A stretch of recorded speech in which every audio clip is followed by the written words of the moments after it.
نبی علیہ الصلوۃ والسلام فرمای که فقط سره یو څوک لمونځ د جمعې قضا کی نو یو دینار دی خیرات کی، او که یو دینار نه لري نو نیم دینار دی خیرات کی.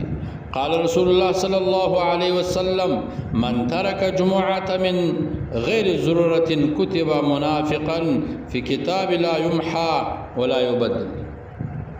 نبی علیہ الصلوۃ والسلام فرمای څوک چې جمعه بغیر د عذر څخه پریږدي، یعنی د جمعې لمونځ قضا کی بغیر عذره، وای منافق ولیکل کیږي په هغه کتاب کې چې نه بیا محو کیږي او بیا نه بدلیږي هیڅکله.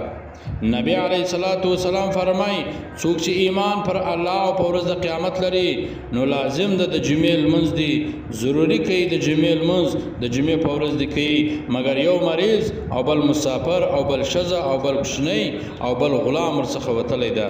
باقي که څوک د جمعې د لمانځه څخه بې پروا اوسي د له لعب یا د تجارت په وجه الله تعالی د ده څخه بې پروا ده، ځکه الله تعالی بې پروا او محمود ذاته په هیڅ چا پروا نه لري. نبی علیہ الصلوۃ والسلام فرمای انما الجمعة على من سمع النداء. علیہ الصلوۃ والسلام فرمای بېشکه د جمعې لمونځ پر هغه چا واجب ده چې اذان اوري.